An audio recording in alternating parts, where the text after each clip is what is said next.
Olá pessoal, estamos de volta para mais uma aula. E o tema da aula de hoje é Nise da Silveira e a revolução no tratamento psiquiátrico. Para isso eu vou compartilhar com você o slide da aula de hoje para que você possa acompanhar e fazer as suas anotações. Bom, está aí o tema, Nise da Silveira e a revolução no tratamento psiquiátrico. O nosso objetivo nesta aula é explicar como se deu o processo de reforma psiquiátrica no Brasil e como era tratado o problema da loucura, já que a psiquiatria ela surgiu a partir desse contexto de tratamento dos chamados loucos. Ainda nessa introdução, compete falarmos também sobre o que é saúde mental, pois quando as pessoas ouvem falar em saúde mental, elas confundem um pouco e pensam logo em doença mental. Então, para que a gente possa entender um pouquinho a diferença entre saúde mental e doença mental, segundo a Organização Mundial da Saúde, saúde mental é caracterizada por um estado de bem-estar no qual a pessoa é capaz de apreciar a vida, realizar o seu trabalho, contribuir com o meio em que elas vivem, seja família, seja na escola. É um estado de bem-estar físico, mental e social, não apenas ausência de doença ou enfermidade. Isto é a saúde mental. Agora, a doença mental refere-se aos transtornos mentais que são diagnosticáveis, que envolve mudanças significativas de comportamento, no pensamento da pessoa, na emoção, todos esses processos psicológicos aí, angústias, aflição, dificuldade de relacionamento, e a doença mental, ela pode atingir qualquer pessoa, em qualquer idade, não importa a renda, não importa o sexo, não importa a raça, a espiritualidade, todos nós estamos sujeitos a um momento ou outro sofrer de uma doença mental. E aí a gente pode dizer, como doença mental, colocar depressão, tem esquizofrenia e tantos outros transtornos que são diagnosticáveis, segundo DSM-5. Vamos ver agora como a loucura era definida ao longo da história e quais foram as formas de intervenção para tratar o tema da loucura. Alguém já te disse que você é louco? A palavra louco é usada no dia a dia das pessoas. Quando você toma uma decisão de sair de um emprego no tempo de crise econômica, as pessoas vão dizer, você é louco, deixar o emprego que você está ganhando bem no período de pandemia, ou você fazer algo que não é normal para uma determinada situação, condição que as pessoas julgam não ser normal. E é comum, então, no nosso dia dizer que a outra pessoa é louca, quando ela tem também um ponto de vista muito diferente do nosso. Então, quando você pega o carro e você dirige em alta velocidade na pista, a via tem lá o limite de velocidade 100 por hora. Você ultrapassa esse limite de velocidade, vai a 130, 150 por hora. Você vai ouvir da pessoa que está ao seu lado. Você está louco? Né? Por quê? Porque você está fugindo daquilo que é o normal, aquilo que foi estabelecido do ponto de vista do outro. Então, você está colocando em risco a sua vida, a sua segurança e a segurança da pessoa que está com você no veículo. Então, por isso, você está sendo louco, né? Está cometendo uma loucura. E há também o estigma que a pessoa louca, ela era considerada como doente mental, lunático, psicopata, maníaco. Quando nós procuramos uma definição da loucura, seria a loucura um distúrbio da mente ou um desvio social? Podemos definir a loucura como uma distorção do pensamento e do senso de realidade que pode prejudicar a vida do indivíduo, trazer perigo para ela e até para o outro também.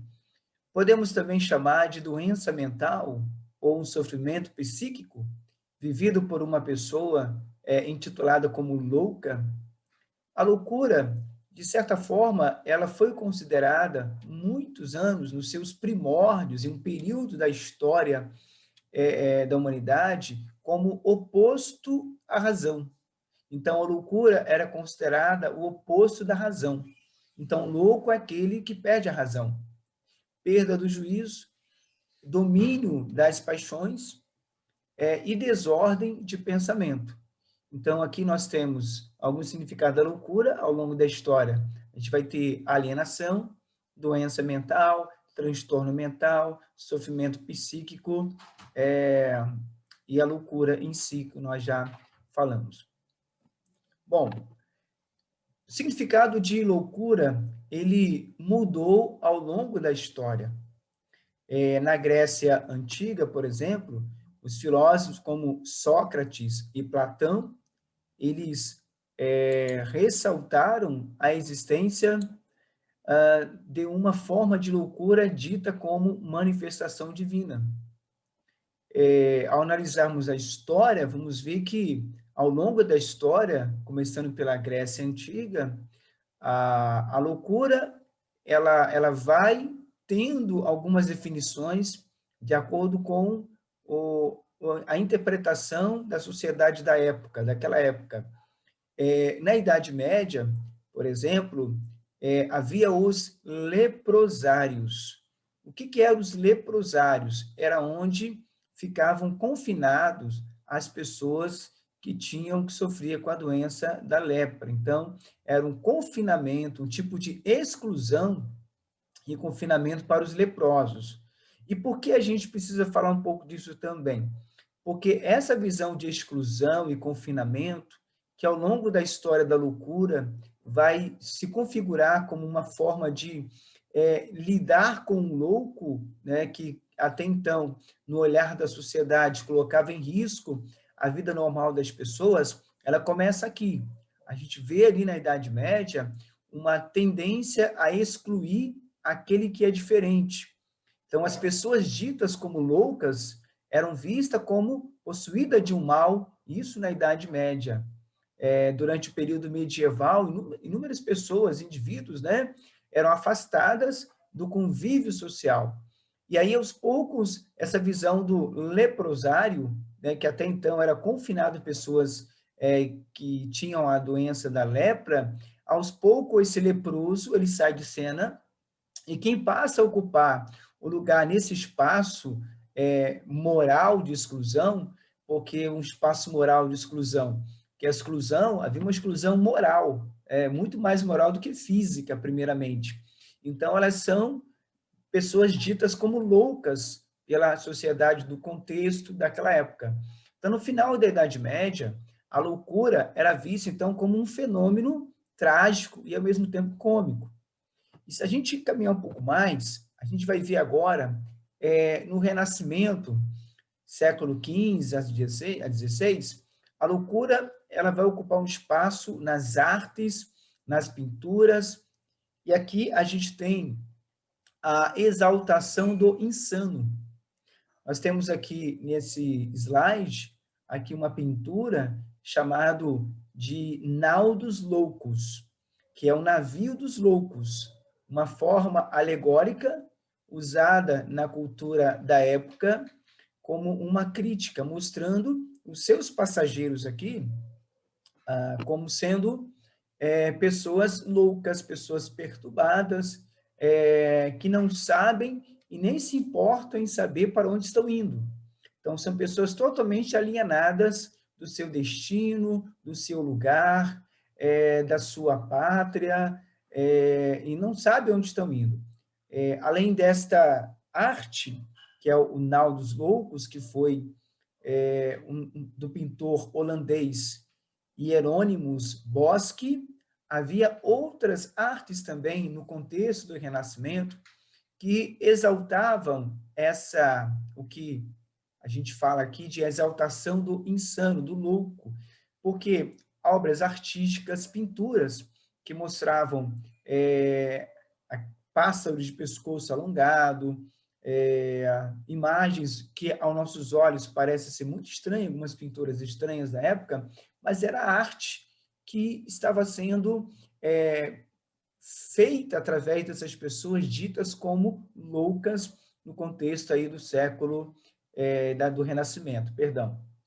Então, era uma forma de expor ao mundo, né, aquilo que parecia impossível, aquilo que era insano, aquilo que era louco, de repente é visto toda uma criatividade através das artes dessas pessoas ditas como loucas no contexto do Renascimento, aproximadamente do século XIV, XV e XVI. E aí nós temos uma pessoa muito importante, um historiador, que é Michel Foucault. Ele vai dizer algo muito interessante para a gente nesse contexto aí do Renascimento.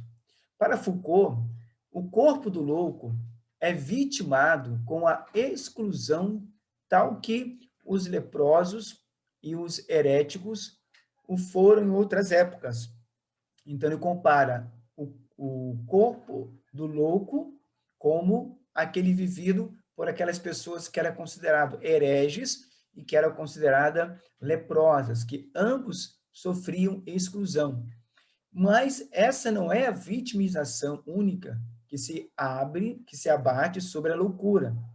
Foucault demonstra com clareza, então, que a loucura, após o Renascimento, foi capturada por um discurso amplo que a desqualificava enquanto linguagem, pois a enredava em um jogo de forças com a razão. Então, a razão, essa que se tornava o ponto alto do regime de verdades ocidental. Enquanto isso, a loucura se tornava uma linguagem falsa, incapaz de falar a verdade. Então, a gente tem aqui o que Foucault vai dizer, que principalmente nessa parte onde ele fala que, com clareza, que a loucura após o Renascimento foi capturada por um discurso. Então, havia um discurso sobre loucura, mas é interessante que esse discurso ganhava força por causa da exaltação da razão. E aí vamos ter, na Idade Moderna, principalmente, que é já o período onde está o desenvolvimento da ciência em constante aí, crescimento e avanço. A partir da Idade Moderna, o louco deixa de ser o problema da sociedade que procurava excluí-lo do convívio social e passa a ser um problema do domínio científico. E aí sim, oferece uma ameaça à razão. Por isso, Foucault vai dizer que a loucura, ela, conforme a gente viu na citação anterior aqui, onde ele fala que foi capturado por um discurso amplo e desqualificável enquanto linguagem. Então, quem é que vai desqualificar, que vai dizer que a pessoa é louca ou não, é essa razão. É aquilo que se opõe à razão, que ameaça a razão. Então, durante os séculos XV e XIX, que prevalece a Idade Moderna, e aí em diante, a loucura ela passa a ser vista como uma exclusão, ainda como exclusão, mas sustentado principalmente por um discurso que tem como base fundamental a razão. O discurso sobre a loucura, segundo Foucault, passa para ser visto como forma de poder. Né? Quer dizer, quem tem o saber, a razão, tem o poder. Então, poder, isolamento, punição, e a gente vai ver que vai entrando aí esse saber médico, né? O saber da ciência. E alguns dos instrumentos de poderes institucionais da época era esse saber médico, era uma forma de punir, né? De punição, de isolamento. Então, eram instrumentos institucionais para poder excluir a loucura, ou aquele que era dito como louco pela sociedade ali na Idade Moderna. Bom, no século XVIII, o fenômeno de exclusão e internações começa a acontecer. em hospícios para fins terapêuticos. E no século XIX, há um discurso de cura da loucura pela psiquiatria. E Foucault diz que é como um pretexto para justificar o asilamento. Então, o que nós vamos ter? A partir do século XVII, Foucault vai chamar de o período do grande internamento. Pessoas que não se enquadravam no sistema de disciplina e produção eram ditas como loucas. E nesse período, as pessoas são internadas em um hospital com o objetivo de isolá-las do convívio social. Então, para Foucault, chama-se grande internação, esse período aí do século XVII, porque são internadas pessoas pobres, inválidas, doentes, criminosos, mendigos, não necessariamente pessoas que eram loucas, mas pessoas que viviam à margem da sociedade. Então, sobre o asilo, Foucault dizia o seguinte, dizia que Duque criou um asilo onde substituiu o terror livre da loucura pela angústia fechada da responsabilidade. O medo não impera mais do outro lado das portas da prisão. Vai doravante graçar nos subterrâneos da consciência. Então, para Foucault, tudo é organizado no retiro ao asilo, para que os alienados sejam diminuídos. Então, Foucault está se referindo à proposta de Duque e também de Pinel, vamos falar mais adiante. Então, no século XVII e XVIII, em que a razão internará indistintamente pessoas criminosas, maus pagadores, dentre outros, como medida prática de instauração de uma ordem moral, Foucault chama isso, então, de uma experiência ética da desrazão. Então, para ele, trata de uma forma cultural que vai individualizar uma parcela da população segundo a ordem da razão clássica, que é uma razão ética que fornece os critérios de uma ordenação social. Então, ela não admite contestação possível, não se baseia em nenhum domínio teórico sobre o que seja a loucura. Então, não havia diagnóstico para dizer, olha, essa pessoa ela tem problemas psiquiátricos, então ela precisa de uma internação. Então, não havia isso. O critério era tudo de acordo com o que eles pensavam, o que a sociedade julgava como sendo certo, como sendo segundo a razão. Bom, nós vimos na Idade Moderna que na Idade Moderna o louco deixa de ser um problema da sociedade, passando a ser um problema de domínio científico, e oferece, então, uma ameaça à razão. Durante os séculos XV a XIX, o que nós vamos ter? Vamos ter que a loucura é vista como exclusão. Então, aquilo que já vinha sendo tratado lá na Idade Média vai se consolidando ao longo da Idade Moderna. Então, o discurso sobre a loucura, segundo Foucault, passa a ser visto como forma de poder, isolamento e punição, saberes médicos são instrumentos de poderes institucionais da época. No século XVII, Foucault ele vai chamar a atenção sobre o que ele diz grande internamento ou grande internação. Por quê? Porque muitas pessoas eram internadas, pessoas que não se enquadravam no sistema de disciplina e produção eram ditas como loucas.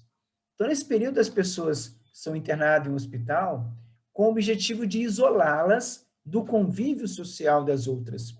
Então, Foucault ele chama de grande internação, por quê? Porque pessoas pobres, pessoas inválidas, doentes, criminosos, mendigos, pessoas que viviam à margem da sociedade, eram internadas sem critério nenhum. Então, nos séculos 17 e 19, em que a razão internará. Então, em nome da razão, aquele indivíduo era internado indistintamente. Criminosos, maus pagadores, dentre tantas outras pessoas. como medida prática de quê? De instauração de uma ordem moral. Então, a ideia era internar para que pudesse prevalecer o quê? Uma ordem social, uma ordem moral, né? Então, Foucault chama isso de experiência ética da desrazão. Experiência ética da desrazão. Para ele, Foucault trata de uma forma cultural que individualiza uma parcela da população segundo a ordem da razão clássica, da razão da época, da razão daquela sociedade, que é uma razão ética que fornece os critérios de uma ordenação social, de como deve ser ordenado, organizado a sociedade. E aí ordena-se de que maneira? Excluindo essa parcela da população, os mendigos, os criminosos, os pobres, né? Os doentes, eram excluídos. E aí, junto com essas pessoas, os ditos como loucos. Tá? E no século XVIII, o fenômeno da exclusão, internações em hospícios, é usado para fins terapêuticos. E o discurso de cura da loucura, no século XIX, feito pela psiquiatria, vai justificar o asilamento. Então, a gente tem no século XVIII a continuidade dessa forma de tratar o louco, tratar a loucura, que é excluindo, que é internando, que é isolando, mas agora com outro fim terapêutico. E no século XIX, a gente vai ter a continuidade dessa internação, porém no modelo de asilamento, tá? E com a justificativa pela psiquiatria da cura da loucura, ok? Então, a partir do século XVIII, a loucura ela segue sendo objeto do saber médico. Ela deixa de ser um problema da sociedade e passa a ser uma questão do saber médico. Então, no século XVIII, o fenômeno de exclusão e internações em hospícios se justificam para fins terapêuticos. Então, o que vai chamar a atenção aqui no século XVIII em relação à Idade Moderna, por exemplo? É que, a partir do século XVIII, o louco já não é mais confundido com os bandidos, com os assassinos, ele passa a começar a ter um critério, né? Começa a haver um olhar diferenciado para esse louco. Então, ela passa a ser uma pessoa com problemas mentais. Por isso, a loucura no século XVIII, ela segue o objeto do saber médico. Então, começa a criar-se uma definição dessa loucura, problemas mentais. Então, começa a separar aquelas pessoas que têm problemas mentais segundo esse saber médico. E, dessa forma, essas pessoas precisam o quê? De um lugar especial, que não é mais, né, o internamento.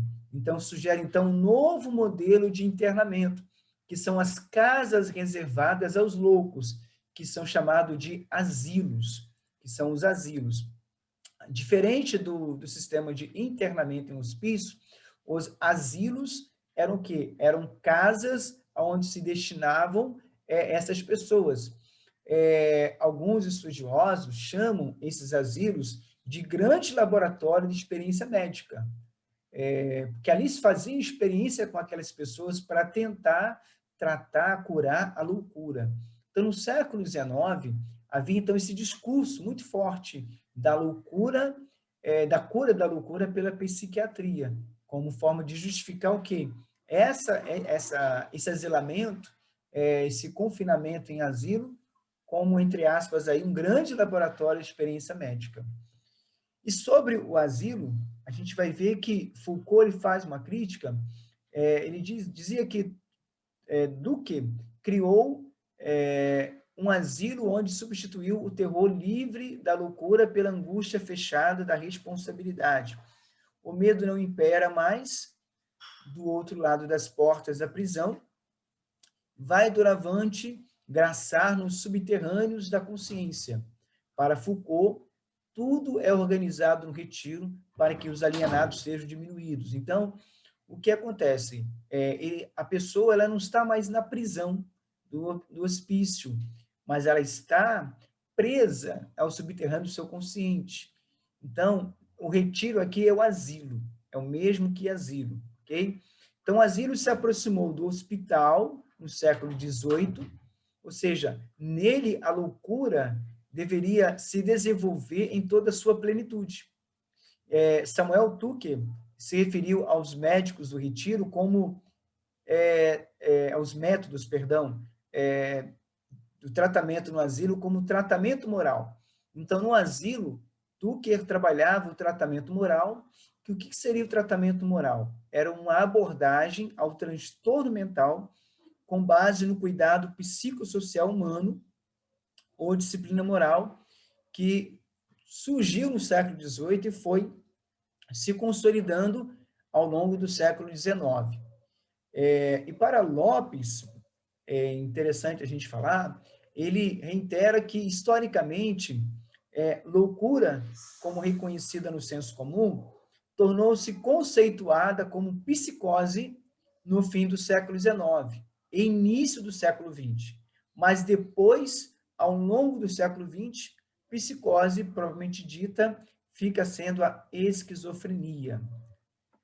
Se antes as pessoas com doença mental eram tratadas com métodos desumanos, banhos gelados, eletrochoque, as pessoas elas usavam, eram colocadas nela, camisa de força, havia violência física, e tudo para controlar o comportamento das pessoas. Com o avanço da medicina, dos estudos psiquiátricos relacionados aos problemas mentais, temos hoje, né, os remédios antipsicóticos, né, que surgiram após a Segunda Guerra Mundial, e que foi evoluindo para os chamados farmacológicos, né, que temos hoje, como os antidepressivos, por exemplo.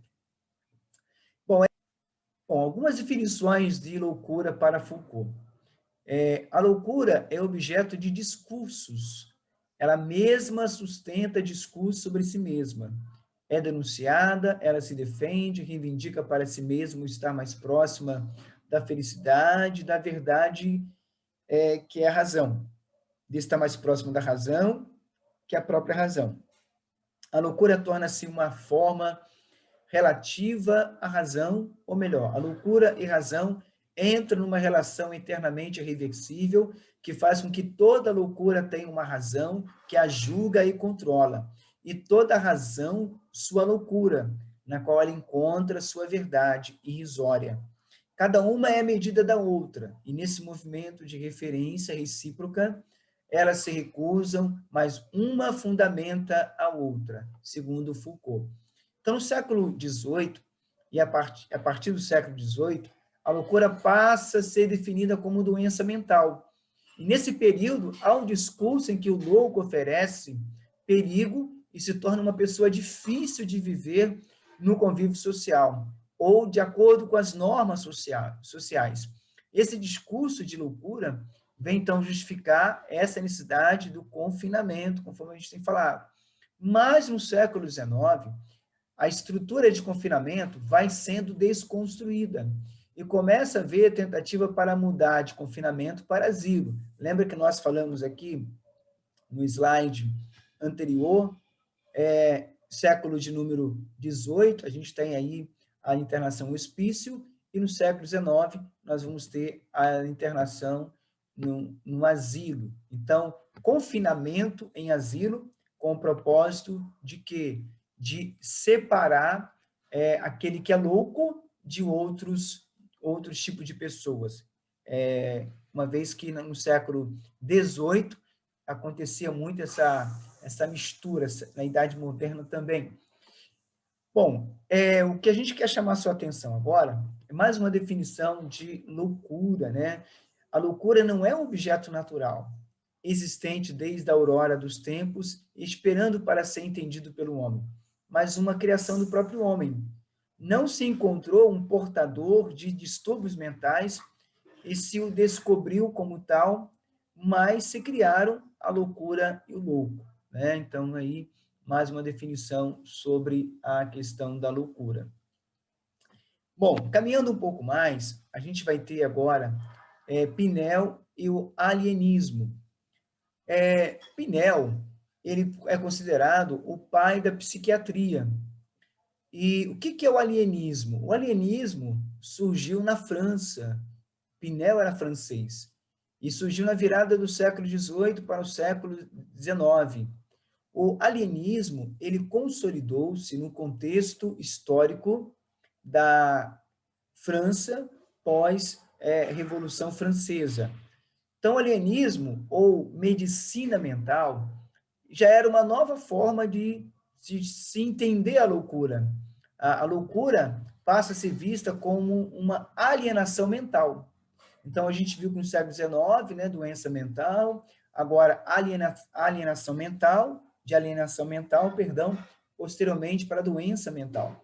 Então, para Pinel, ser louco era ser um alienado mental, ou seja, uma pessoa anormal. E aí, esse alienismo é o quê? É um discurso médico e de uma prática clínica destinada a tratar a loucura. É aquilo que nós falamos, que no século XIX há uma justificativa de curar a loucura. E por isso o asilamento. Então, o saber médico propõe que, para que se cure a loucura, essa pessoa dita como louca tem que estar em um local apropriado, tem que estar em asilo. Então, Pinel surgiu com uma proposta de intervenção médico-científica na vida do indivíduo e da sociedade, prometendo recuperar alienados mentais através da ação médica. Então, esse era o discurso e a proposta de Pinel, que começou a dar um outro rumo às intervenções, ao tratamento, né, da loucura pela psiquiatria. E começou a construir um caminho melhor de se olhar para o louco como problema, sendo esse louco portador de problemas mentais. Então, essa proposta do alienismo nasceu com a incumbência de tratar a população de loucos já encerrada dentro dos hospitais gerais nas cidades da Europa. Quando a gente fala da questão dos manicômios, né, que esses manicômios eles foram criados para os alienados mentais, na época de Pinel, com a direção que era entregue ao médico. Então, os médicos ali, o chamado alienista, que o médico era o alienista, tornou-se, então, aquele que cuidava, né, desse manicômio, né? Pinel visitava os doentes mentais, confinados, e escrevia artigos sobre as suas observações. Ele foi o primeiro a elaborar uma classificação para as doenças mentais. Olha como houve aí uma evolução no tratamento da loucura. Né? Pinel já trouxe algumas contribuições muito significativas sobre esse olhar da loucura. Fato este que constituiu o extraordinário avanço da psiquiatria. E Pinel utilizou como principal método a observação e a análise de seus pacientes. Então, no manicômio, tornou-se, então, um local para observar, classificar, tratar e recuperar. Então, Pinel ele tinha esse propósito, que era observar, classificar, tratar, recuperar, isolar e reprimir esses indivíduos em nome da ciência e da filantropia. Bom, se a gente olhar bem, observar, classificar, tratar, recuperar, até a gente entende que está dentro do que a gente espera de um tratamento mais humanitário, né? Agora, isolar, reprimir, já é algo que vai contra, né, os direitos humanos. Então, a abordagem chamada terapia moral influenciou outras instituições e o desenvolvimento da psiquiatria no século XIX. Cabia ao permitia a incorporação dos loucos, agora atendidos, como alienados mentais, a nascente sociedade burguesa, desde que fossem tratados e recuperados. Então, entravam para esse local, esse manicômio, e ali, uma vez tratado, recuperado, voltava para a sociedade, ok? Então, está aqui a proposta de Pinel, a abordagem que ele usava, os objetivos aí terapêuticos de Pinel.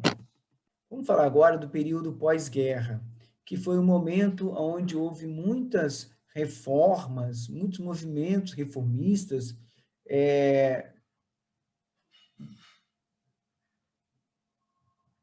Vamos falar agora do período pós-guerra, que foi um momento propício para as reformas, né, psiquiátrica.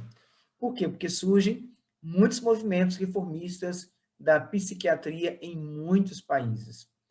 A experiência de Franco Basaglia nas cidades italianas de Gorizia e Trieste, as quais tinham como principal referência a defesa da desinstitucionalização. Também foi muito importante nesse período, ok? Então, durante o período do pós-guerra, surge o movimento reformista, começa a surgir em vários países dispositivo médico psiquiátrico e as instituições a ele relacionadas. E aí, foi no período pós-guerra que houve o surgimento de movimentos reformistas da psiquiatria, que tinham o objetivo de questionar o modelo asilar, os asilos, e aos poucos foi sendo modificado e até mesmo substituído como parte de um processo de reformulação ou reforma psiquiátrica. Então, nós podemos usar como uma definição da reforma psiquiátrica que a reforma psiquiátrica é um conjunto de transformação, práticas e saberes, valores culturais e sociais. Então, é isso que está embutido na reforma psiquiátrica. Conjunto de transformações, práticas e saberes, valores culturais e sociais. E vertentes mais importantes, a desinstitucionalização como decorrente desconstrução do manicômio e dos paradigmas que o sustentam. Também como vertente, né, a desinstitucionalização dos manicômios, né? Então, isso faz parte da reforma psiquiátrica. Então, Foucault via nas internações do louco como um instrumento político e social que não obedecia a critérios médicos. Então, para que houvesse essa reforma psiquiátrica, tinha que ter um conjunto de práticas, saberes, valores culturais, sociais, e vamos colocar também políticos, para que pudesse ter uma intervenção melhor junto a toda a sociedade, com a elaboração de leis, o que vai acontecer mais adiante. Bom, quando nós entramos agora no tratamento da loucura no Brasil, quando isso acontece? A loucura só vem ser objeto de intervenção por parte do Estado no Brasil no início do século XIX, com a chegada da família real ao Brasil. Para Costa, a partir de 1830, médicos da Academia Imperial de Medicina passaram a reivindicar a competência para lidar com a loucura, mobilizando a opinião pública no sentido de construir um hospício para os alienados. Criticava e denunciava os cuidados prestados pelas Santas Casas do Rio de Janeiro. E no Brasil, a atenção aos transtornos mentais inicia-se com a criação do Hospício Pedro II do Rio de Janeiro, em 1852, que até o final da Segunda Guerra Mundial teve uma trajetória higienista. E como os loucos eram vistos no contexto ali do Brasil? Os loucos estavam presentes nas ruas do Rio de Janeiro, sendo discriminados, ridicularizados e agredidos, ao mesmo tempo em que eram aceitos, tolerados e protegidos. No início do século XX, o espetáculo do delírio continua nas ruas, mas o destino dos loucos passa a ser o hospício. Então, nessa transição entre o final do século XIX e início do século XX, assiste-se a um processo de legitimação da psiquiatria no Brasil. E quanto mais o saber alienista se desenvolve, lembra de Pinel, mais abrangente se torna a noção de doença mental. Então, aqui a gente vai vendo, né, a loucura tomando uma definição, um formato de definição de doença mental, assumindo o conceito de doença mental. Então, essas instituições surgiram porque as pessoas dessa época viam nos loucos uma ameaça à sua paz e à sua segurança. Então, o objetivo era criar um espaço que recolhesse das ruas aqueles que ameaçavam a paz e a ordem social. Então, assim, isso estava muito impregnado nas culturas das épocas. Se a gente analisar, conforme nós falamos, século XVIII, século XIX, isso já vem perpetuando, né, desde muito tempo. Então, naquele momento, o isolamento era a principal técnica. E era uma técnica que vinha persistindo, né, ao longo de alguns anos, né, e a gente pode dizer até alguns séculos ali. Então, o hospício, considerado na época o principal instrumento terapêutico da psiquiatria. Então, aparece como exigência de uma crítica higiênica e disciplinar às instituições de enclausuramento e ao perigo presente em uma população que começa a ser percebida como desviante, a partir de critérios que a própria medicina social estabelece. Então, começa a haver alguns critérios aí, ok? Bom, caminhando um pouco mais, no ano de 1852, para Heitor Rezende, né, o marco institucional da assistência psiquiatra no Brasil, então é um marco importante. Então, 1852, mesmo período em que foi construído aqui o Hospital Psiquiátrico no Rio de Janeiro, é também o marco psiquiátrico, o marco institucional da assistência psiquiátrica no Brasil. É interessante também que, para alguns autores, Amarante, Costa, Figueiredo, Rezende, dois momentos importantes marcaram o início da psiquiatria no Brasil. A inauguração, em 1852, do Hospício Pedro II, e aí a gente tem também aqui, né, em 1852, o marco institucional, como sendo o marco institucional da assistência psiquiátrica no Brasil. E a partir de 1881, os médicos passaram a assumir a direção do hospício. Ok? Então, segundo Rezende, a justificativa dos hospícios seria por prioridade social, remoção e exclusão do elemento perturbador, mas com a intenção de preservar os bens e a segurança dos cidadãos. Os cidadãos não loucos, mas os cidadãos que tinham lá o seu comércio, que tinham lá a sua vida. Ele cita isso como um extremo, e como outro extremo, a intenção de curá-los. Então, se de um lado havia a justificativa de excluir para garantir que o cidadão lá tivesse a sua segurança dos loucos, no outro extremo, havia a intenção de internar para curar. Então, são os extremos que Rezende fala. Essas instituições defendiam a ideologia de remover, excluir, abrigar, alimentar, vestir e tratar. Mas o que prevalecia era remover, era excluir, né? E também a gente vai ver aqui que as pessoas internadas nos hospícios ou nos asilos, elas sofreram de maus tratos. Muitas pessoas morreram, né, nessas instituições, ok? Bom, uma outra observação também que Heitor Rezende aqui faz. Ele vai dizer que no hospício, um hospício, por exemplo, o que foi inaugurado em 1852, que é o Hospício Pedro II, Rezende, ele vai dizer que comportava 350 pessoas nesse hospício. E com o passar do tempo, né, no período do Império, né, com o passar dos anos, esse número aumentou. Então, não teve como abrigar toda essa população. E o que nos chama a atenção também, ainda nesse período, que acontecia lá nesse hospício Dom Pedro II.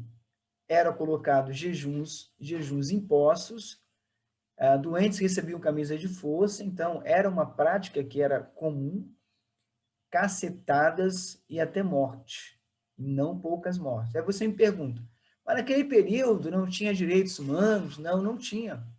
A Declaração Universal dos Direitos Humanos surgiu somente em dezembro de 1948. Então, esse documento é formado por 30 artigos e surgiu em resposta aos rastros desumanos deixados pela Segunda Guerra Mundial, e por isso não tinha como ter essa fiscalização de direitos humanos nesse período aí que a gente está falando, das instituições de hospício, dos asilos, dos manicômios. Bom, caminhando um pouco mais aqui, mortes e maus tratos, já falamos, né? Das mortes e maus tratos que tinha, principalmente no hospício Dom Pedro II. E no período Brasil-República, será que mudou alguma coisa? No ano de 1889, tem início um período que se caracteriza pelo redimensionamento das políticas de controle social. Já no período do Brasil-República, sai do Império e entra no Brasil-República. Qual é o redimensionamento? Qual é a política, então, que entra em vigor? O asilo de alienados, quartel de polícia, hospital psiquiátrico, hospício, asilo de mendicidade, casa de correção, tinha como função principal realizar a exclusão social do louco, garantindo que ele não ficasse perambulando pela rua, à vista dos passantes, o que era incompatível com o nosso pretenso grau de civilidade. Então, essa era a justificativa aí. As pessoas estavam pensando mais na segurança, numa vida social tranquila, mas sequer estavam ligando para as atrocidades que essas pessoas ditas como loucas sofreriam, uma vez sendo excluídas do convívio social de suas famílias, né? Bom, mesmo após a proclamação da República, a internação de doentes mentais em hospício continuou por todo o Brasil, e foram criando novas nomenclaturas. Aliás, uma nova nomenclatura, que é hospício colônia, hospícios colônias. Segundo Rezende, a Santa Casa de Misericórdia recebia essas pessoas, mas davam a eles um tratamento diferenciado dos demais. Então, a Santa Casa de Misericórdia, nessa época, elas abrigavam os loucos. Inclusive, algumas unidades de Santa Casa, aqui, por exemplo, na cidade de Barra Mansa, existe na Santa Casa um espaço ali de clínica psiquiátrica, né, onde as pessoas que sofrem de transtornos mentais, elas são medicalizadas, elas passam por um período ali de uma internação para receber alguns cuidados médicos, mas logo voltam para casa, para os seus familiares, e continuam o tratamento nos CAPs, que vamos falar daqui a pouco. Mas naquela época, nesse momento do Brasil republicano, Brasil-República, as pessoas ficavam amontoadas em porões, não tinham assistência médica, ficavam presas e eram reprimidas em seus delírios e agitações, através de espancamentos e até contenções em troncos. Então, dessa forma, eram condenadas à morte pelos maus tratos, desnutrição e doenças infecciosas. Então, um verdadeiro holocausto acontecia nesses lugares aí. Muitas pessoas morreram nessas instituições asilar ou hospício, colônia. Então, na constante tentativa de dominar a loucura e defender-se de tudo que o desconhecido representava, essas instituições psiquiátricas no mundo inteiro se transformaram em locais de quê? De repressão. Não de tratamento, mas de repressão. Onde o paciente era isolado da família, do convívio social, era isolado da família que desconhecia ou ignorava o que passava com ele, tá? E ficava lá, sujeito aos maus tratos daquele lugar. Bom, vocês estão vendo como precisava realmente haver essa reforma psiquiátrica, né? No cuidado com essas pessoas.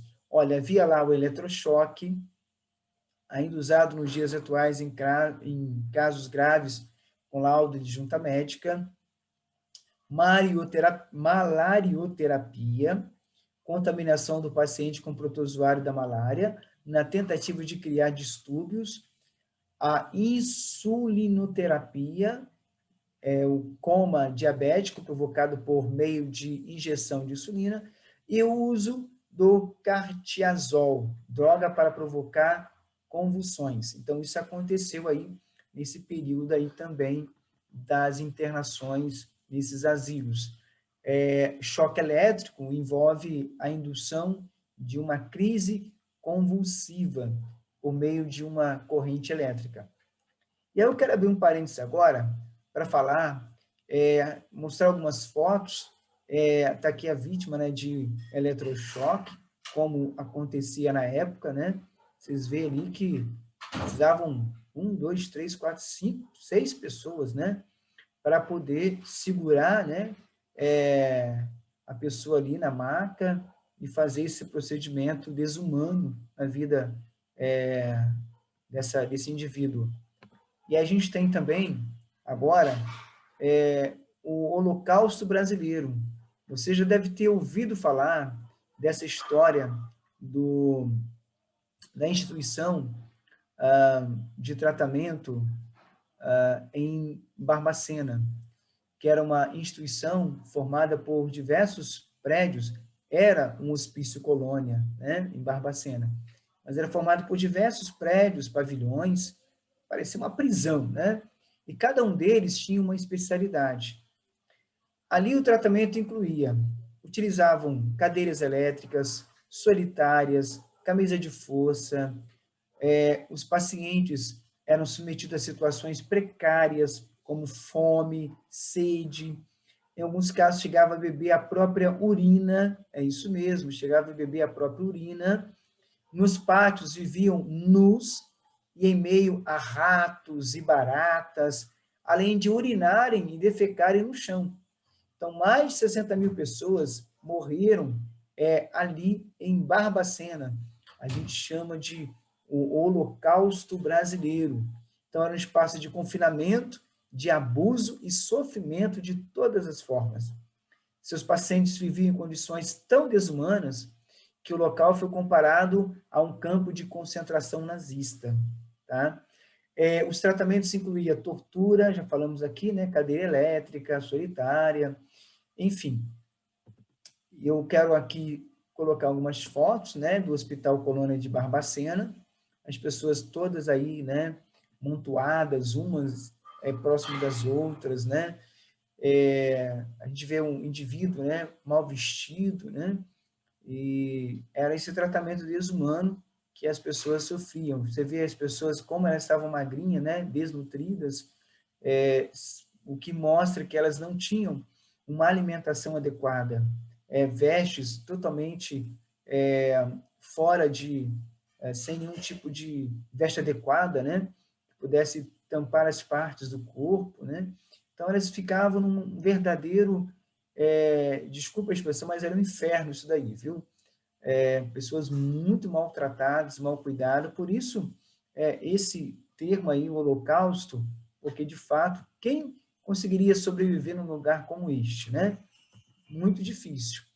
Aqui a gente tem o que a gente falou, né? As pessoas ficavam no chão, deitada, exposta aí ao tempo, a gente vê que até algumas pessoas, elas tinham lá a sua vestimenta, vestia direitinho e tal. Talvez assim, por ter um pouquinho mais de noção, ter um pouco mais de uma consciência psicológica, de entender melhor algumas questões, ou por causa de um nível de transtorno ser não tão agressivo quanto outros, né? Então, devia ter essas questões ali entre eles, entre aquelas pessoas que estavam internadas, né? Mas você vê, ó, as roupas, né, onde ficavam, né, tudo aqui em cima, né?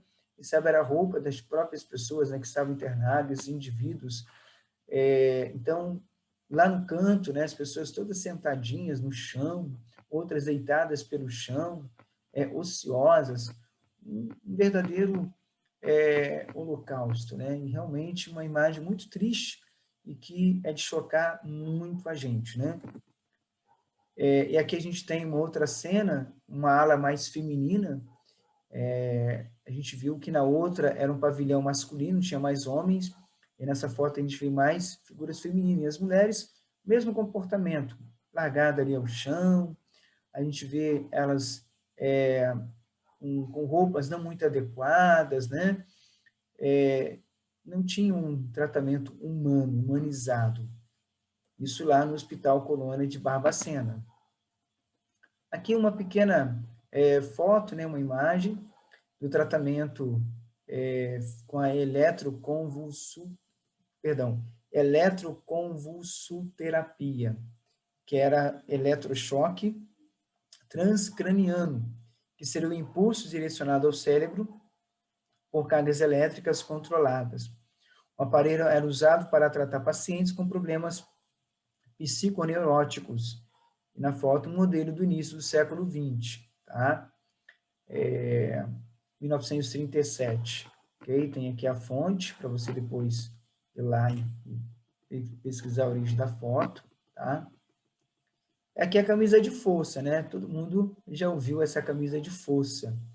Era uma forma, né, de mobilizar somente os membros superiores da pessoa. Os braços e a parte superior do corpo ficavam amarrados às costas, impedindo movimentos violentos e deixando o paciente imobilizado e inofensivo. Então, uma forma de conter aquele comportamento, quem sabe, agressivo, descontrolado daquela pessoa, daquele indivíduo. Bom, vamos falar agora do ponto ápice aí da reforma psiquiátrica brasileira. Essa foto aqui, ela faz parte de um cartaz, de uma foto que marca o dia da luta antimanicomial, ok? E aí as frases, né? Saúde não se vende, loucura não se prende, ou políticas públicas antimanicomiais. Bom, segundo Amarante, a reforma psiquiátrica no Brasil pode ser entendida como um processo que surge mais concreta e principalmente a partir da conjuntura da redemocratização em fins da década de 70. E tem como fundamentos não apenas uma crítica conjuntural ao subsistema nacional de saúde mental, mas também, principalmente, uma crítica estrutural ao saber e às instituições psiquiátricas clássicas dentro de toda a movimentação político-social que caracteriza a conjuntura de redemocratização. Então, essas são as bases da reforma psiquiátrica no Brasil, né? É muito claro esse texto aqui de Amarante. Ele fala, a partir da conjuntura de redemocratizar, e aí a gente vê a crítica ao subsistema nacional de saúde mental, então uma crítica ao modelo de saúde mental vigente, tá? E uma crítica à estrutura dos saberes psiquiátricos da época, ok? Então, o início do processo da reforma psiquiátrica no Brasil é contemporâneo da eclosão do movimento sanitário, nos anos 70, em favor da mudança dos modelos de atenção e gestão nas práticas de saúde, defesa da saúde coletiva, equidade na oferta do serviço e protagonismo nos trabalhadores e usuários dos serviços de saúde nos processos de gestão e produção de tecnologias de cuidado. Então, a gente tem aqui momentos na trajetória da reforma psiquiátrica brasileira.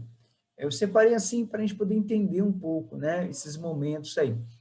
Franco Basaglia, psiquiatra italiano, inicia uma reforma psiquiátrica na Itália. E essa reforma de Franco Basaglia vai influenciar a reforma psiquiátrica no Brasil. Então, qual era a proposta dele? Era a desmontagem dos manicômios e a descentralização do tratamento no saber psiquiátrico. As décadas de 1940 e 1950 se caracterizam pela expansão de hospitais públicos em vários estados brasileiros, cujo crescimento foi propiciado pela aprovação do Decreto-Lei de 8.555, de 3 de janeiro de 1946, que autorizava o Serviço Nacional de Doenças Mentais. Então, havia o Serviço Nacional de Doenças Mentais, que foi criado em 1941. Então, olha aqui, a gente vê que já está tendo uma evolução no tratamento aí desse problema que era loucura, que era doença mental. Então, o Serviço Nacional de Doenças Mentais era autorizado a realizar convênios com os governos estaduais para a construção de hospitais psiquiátricos. O Código Brasileiro de Saúde, publicado em 1945, condenava as denominações de asilo, retiro ou recolhimento, reconhecendo a categoria hospital, se afirmando o espaço de atuação do hospital psiquiátrico. Então, a gente vai vendo que o processo de reforma psiquiátrica vai sendo construído, né, de forma a humanizar esse tratamento a essa pessoa com um problema mental. Na década de 70, o início do processo de humanização do tratamento do doente mental, que envolve vários setores da sociedade da época. Okay? Bom, nos anos 70, a gente viu, então, que inicia-se, basicamente, assim, o marco da reforma psiquiátrica no Brasil é o ano 70, é a década de 70, ok? Que inicia-se no Brasil a reforma da assistência psiquiátrica. E aí instalou-se um processo histórico de formulação crítica e prática com o objetivo de questionar, elaborar propostas de transformação do modelo asilar, julgando inadmissíveis a exclusão, a cronificação e a violência do modelo hospitalocêntrico, que eram os antigos hospício colônia ou asilo, modelo asilar. Então, no ano de 1978, o que acontece?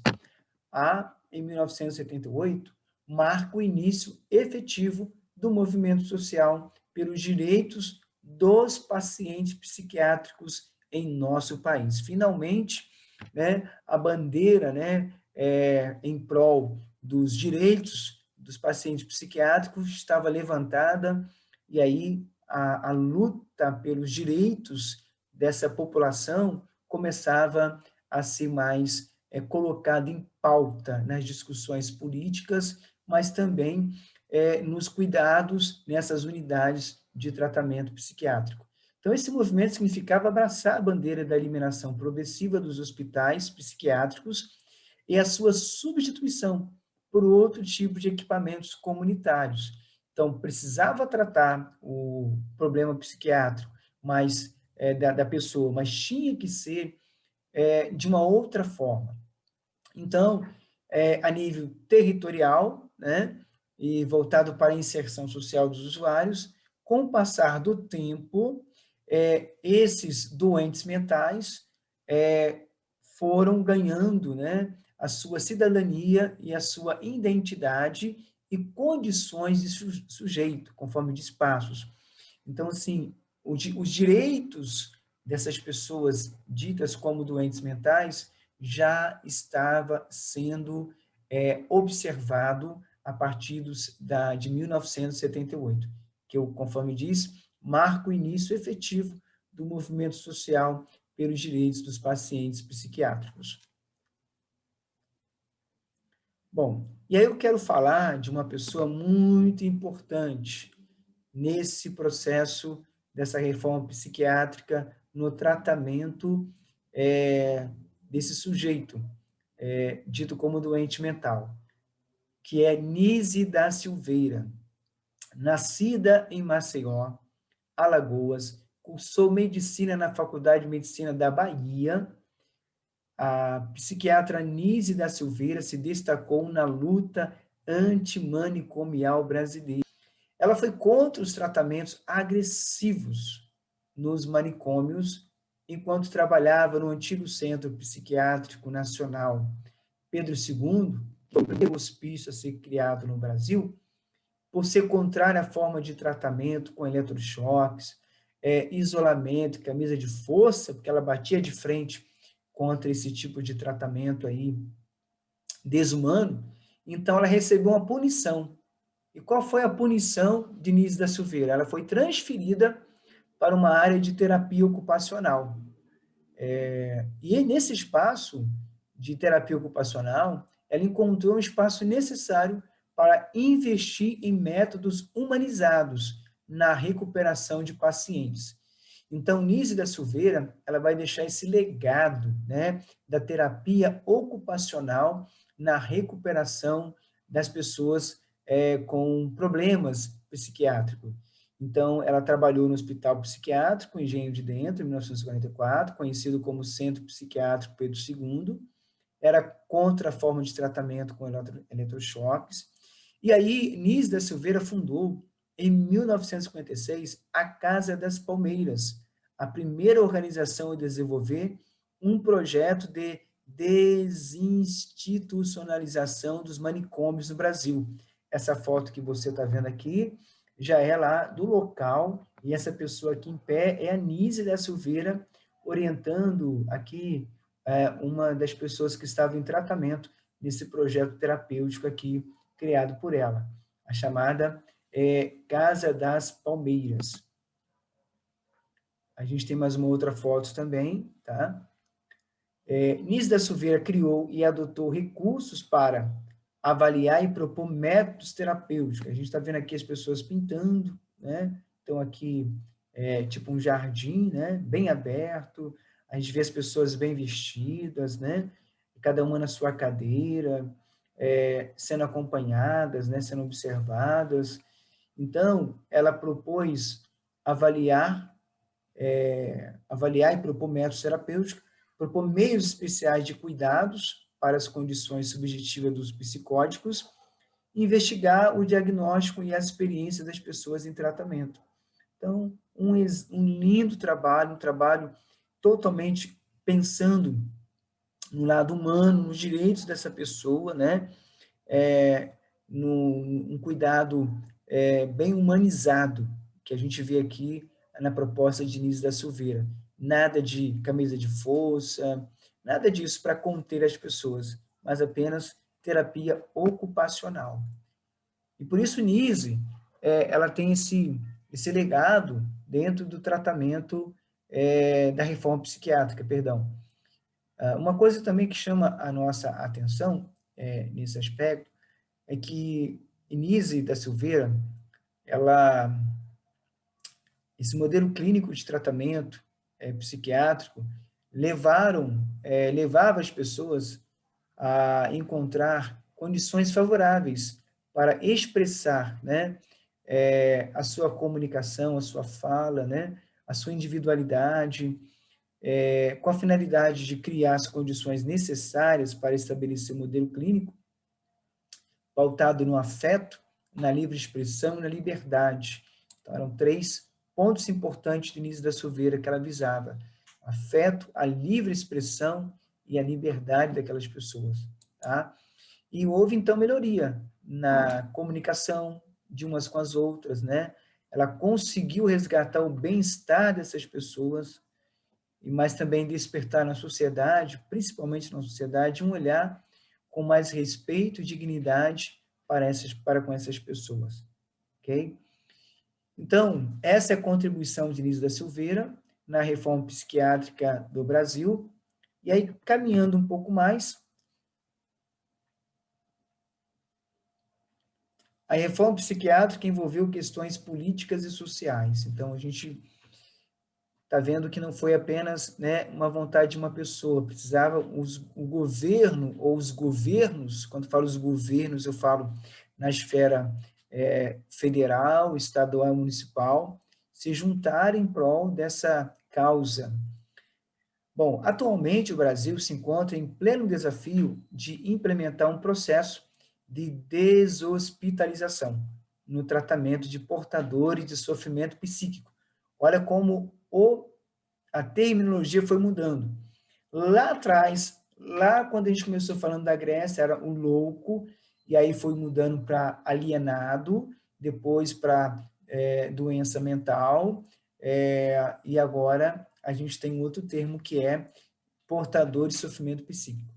Então, o objetivo dos partidários da reforma psiquiátrica é transformar o quadro da saúde mental em uma nova realidade, que tenha como lema cuidar sim, excluir não. Então, finalmente, a gente tem aí uma política de humanização no tratamento dos portadores de sofrimento psíquico.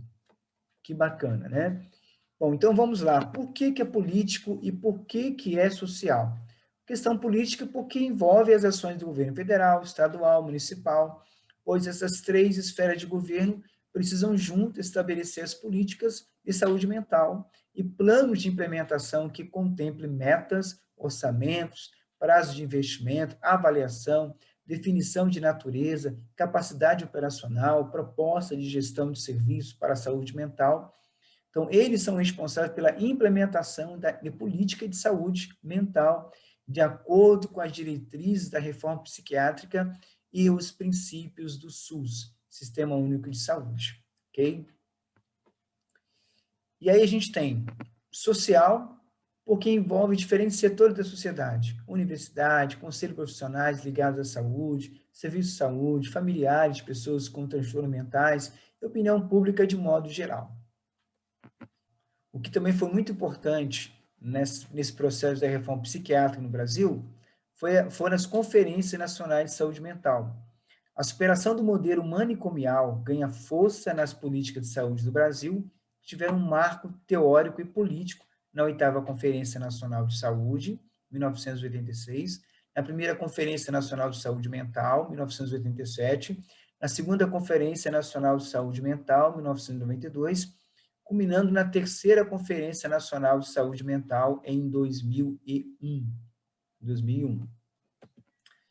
E aí, em 1987, surgiu o primeiro CAPS, em São Paulo, ano que acontece a Conferência Nacional sobre Saúde Mental, que desta conferência surgiu o Encontro Nacional dos Trabalhadores de Saúde Mental, cujo lema era por uma sociedade sem manicômios.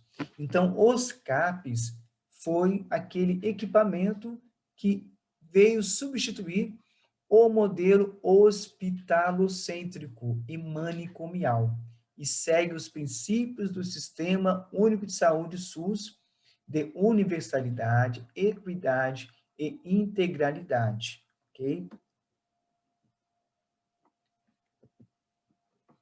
Bom, a partir de 2001, e essa informação também é muito importante a gente poder considerar, que se consolida a reforma psiquiátrica como prática de governo, quando dá ao CAPS, Centro de Atenção Psicossocial, o valor estratégico para a mudança do modelo de assistência e estabelece o controle social como garantia da reforma psiquiátrica, fornecendo os substratos políticos e teóricos para a atual política de saúde mental no Brasil. Então, os CAPs, eles passam, então, a ter uma forma de fazer a gestão de todo esse processo aí do tratamento das doenças mentais, né, da doença mental.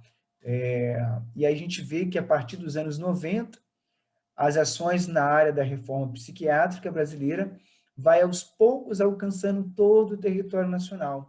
E nesse processo, o CAPS passa a ser peça-chave estratégica na gestão dessa reforma psiquiátrica em nosso Brasil.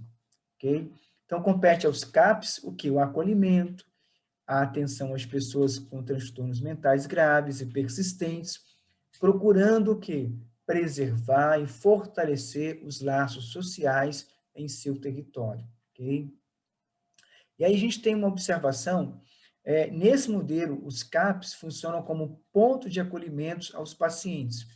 Ali acontece a triagem e assistência médica, psicológica e social. Os CAPs das cidades, eles têm psicólogos, eles têm psiquiatras, né? Eles têm toda uma equipe, né, para poder cuidar dessa demanda desse paciente, assistente social, tá? E existem unidades especializadas em usuários de droga e também para tratamento de criança, que é o CAPSI, no caso, usuários de drogas, é CAPS-AD, ok? Bom, a terceira Conferência Nacional de Saúde, ela estabelece que na política de saúde mental e organização de serviços possa garantir que, até 2004, sejam extintos todos os leitos em hospitais psiquiátricos no Brasil, consolidando o projeto de uma sociedade sem manicômios, com a estruturação de uma rede substitutiva de atenção integral à saúde do usuário, de saúde mental, e com o desenvolvimento de uma estratégia de ampla discussão sobre a inclusão da loucura na sociedade. Então, os gestores de saúde municipais, estaduais e federal, devem construir uma agenda que viabilize o alcance desta meta, ou seja, 2004, a proposta era extinguir todos os leitos em hospitais psiquiátricos. Não havia mais nenhum hospital psiquiátrico no Brasil e os CAPs assumir a responsabilidade do cuidado, né, do tratamento dessa pessoa com transtorno mental, com problemas aí psiquiátricos, sofrimento psicológico. Vamos lá. A gente tem aqui algo muito importante que veio também contribuir, consolidar essa reforma psiquiátrica, que foi a Lei Federal número 10.216/01, de 6 de abril de 2001, dispõe sobre a proteção e os direitos das pessoas portadoras de transtornos mentais e redireciona o modelo assistencial em saúde. Lembra que a proposta era até 2004, fosse extinto todos os leitos em hospitais psiquiátricos no Brasil, consolidando o projeto de uma sociedade sem manicômios. Mas essa lei de 2001, ela veio o quê? Veio cobrar essa mudança, veio cobrar, fazer valer todas as propostas que foram discutidas nas conferências sobre saúde mental, ok? Logo, a reforma psiquiátrica ela foi marcada por impasses, tensões, conflitos, desafios. E um dos grandes desafios no processo de reforma psiquiátrica foi de planejar a política de saúde mental de forma a garantir a atenção equitativa para todos os estados brasileiros, uma atenção igualitária, mas que envolve também mecanismo de avaliação, acompanhamento, planejamento e fiscalização. Não basta apenas fazer reforma psiquiátrica, é preciso acompanhar, é preciso avaliar, acompanhar, planejar, fiscalizar. E é preciso de recursos também, para que haja ali, né, nesses equipamentos, profissionais qualificados que possam acolher e cuidar desses usuários desses equipamentos do CAPS. Então, não bastava somente acabar com os hospícios, acabar com o modelo asilar, precisava de uma política de deshospitalização. Foi o que aconteceu em nosso Brasil. E essa lei é prova disso. Então, se a gente for ver alguns artigos desta lei, a gente vai ver que tem muita coisa interessante nessa lei. Então, sugiro a você busca aí na internet, né? Você vai encontrar Lei Federal 10.216/01, de 6 de abril de 2001. É a lei que trata, então, dos direitos e a proteção das pessoas acometidas de transtorno mental, ok? Bom, aqui nós temos, então, a classificação e diagnóstico dos transtornos mentais estão reunidos no DSM-5, é o Manual de Diagnóstico Estatístico de Transtornos Mentais. Então, hoje, a gente tem uma maneira de diagnosticar os transtornos mentais, os problemas psicológicos, psiquiátricos que as pessoas apresentam. E esta classificação, ela segue um padrão internacional, né? É todo um processo de estudo psiquiátrico, né? Médicos, cientistas, profissionais que vão fazer uma pesquisa, que vão fazer uma avaliação para poder trabalhar o diagnóstico dos transtornos mentais. Então, é DSM-5 porque está na sua 5ª edição. Então, já teve algumas alterações nesse DSM-5 em relação ao DSM-4, ok? Então, por que eu estou colocando isso? Só para você saber que hoje nós temos essa classificação e temos como dar um diagnóstico do transtorno mental. Olha como nós evoluímos, olha como nós conseguimos realmente dar um passo muito significativo. Mas, claro, infelizmente, ao longo desse percurso, dessa reforma psiquiátrica, muitas pessoas morreram, muitas pessoas sofreram nos hospícios, manicômios, nos asilos, por falta de cuidados adequados, né? Mas eu acredito que a história nos ensinou, ela nos ensinou a como cuidar do ser humano, né? E a cada dia nós estamos aprendendo a cuidar do ser humano.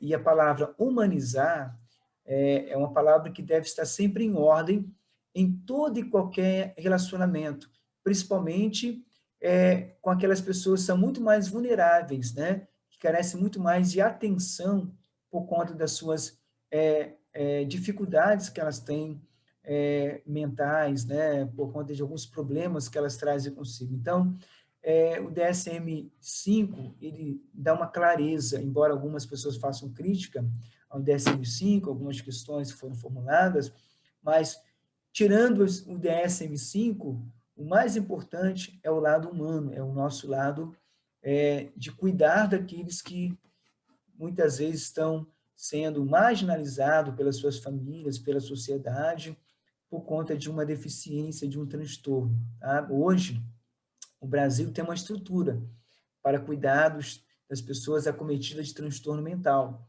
É só levar no CAPS e lá tem toda uma equipe, como eu falei, que vai fazer um acolhimento muito legal, que vai dar um tratamento muito positivo, psicólogo, psiquiatra, vai ter prescrição de medicação, essa pessoa vai para lá, marca consulta, fica com a família na sua casa e é acompanhado segundo as orientações psiquiátricas, se precisar de acompanhamento psicológico, tem acompanhamento psicológico semanal. Então, hoje, por isso que a gente evoluiu, mas precisamos melhorar mais, né? E eu acredito que quanto mais nós nos preocuparmos com essas questões que são de cuidados com a vida humana, né? Quanto mais nós nos debruçarmos sobre esse olhar sobre o sofrimento do outro, mais nós vamos sentir assim encorajados, despertados a fazer o bem para esses que tanto precisam, ok?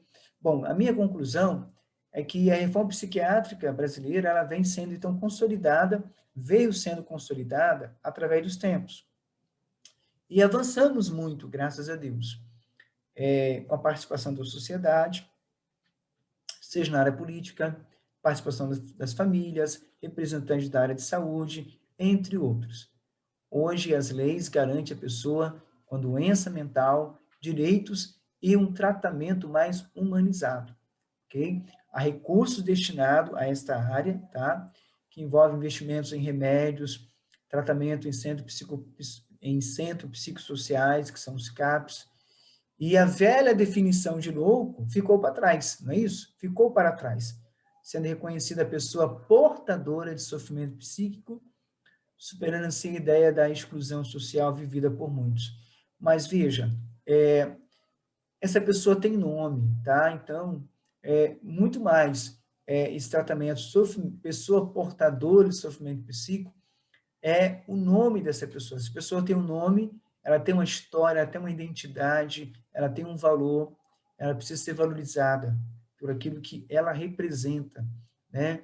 E por isso a gente tem que ter o cuidado com esses estigmas, de dizer, é portador de sofrimento psíquico. Não, é uma pessoa que tem os seus problemas, né, psicológico, psiquiátrico, e que precisa de cuidado, mas ela tem nome, ela tem uma história, ela tem um valor, ela tem um papel importante no convívio da sua família, ela precisa de afeto, de amor. Então, são coisas que a gente não pode deixar de pensar, senão a gente vai voltar àquela exclusão moral, né? Que a gente viveu, aquela ideia de exclusão social vivida por muitos anos, lá no início, nos primórdios da Idade Moderna, que a gente falou durante essa aula. Então, é isso, galera. Quero deixar com vocês, então, esta aula, tá? Está aí a conclusão que nós falamos. Espero que você possa ter entendido um pouco sobre a reforma psiquiátrica. Tem muitas outras informações que poderíamos trazer aqui, mas tentamos aí resumir em alguns pontos para que você pudesse ter uma breve noção do que foi a reforma psiquiátrica no Brasil. Ok? Um grande abraço para você. Desculpa, tem aí ó, o Dia da Luta Antimanicomial, 18 de maio. Né? Então, dia 18 de maio é o Dia da Luta Antimanicomial. Liberdade é o espaço que a felicidade precisa. Fernando Sabino. Ok? Um abraço aí para vocês. Está aí a nossa referência bibliográfica que nós utilizamos nessa aula e até a nossa próxima aula. Fique com Deus e boa sorte nos seus estudos.